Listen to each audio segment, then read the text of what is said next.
Guys অসমৰ জনপ্ৰিয় অভিনেত্ৰী আইমি বৰুৱাই নিজৰ চুলিৰ যতন কেনেকৈ লয় তেখেতে এটি ভিডিঅ' শ্বেয়াৰ কৰিলে। ভিডিঅ'টি চালে হয়তো আপোনাৰো বহুত সুবিধা হ'ব। আহকচোন পলম নকৰাকৈ ভিডিঅ'টি আৰম্ভ কৰোঁ। সকলোৱে মোক সুধি থাকে যে মই চুলিৰ যত্ন কিদৰে লওঁ। চুলিৰ যত্নৰ বাবে মই ঘৰতে ৰুই লৈছোঁ এল'ভেৰা জেলৰ গছ।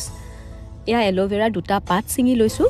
অকণমান সময় থৈ দিছোঁ যাতে ইয়াৰ পৰা যিটো হালধীয়া পানী ওলায় জেল ধৰণৰ সেইটো নিগৰি যায়। এতিয়া মই ইয়াৰ বাকলি গুচাই ল'ম।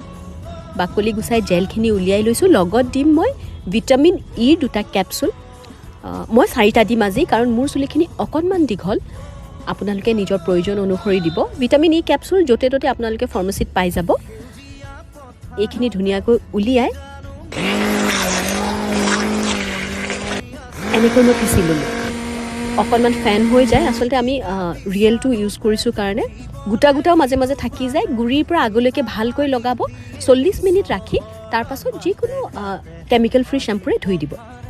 এয়া মই ৰেডি।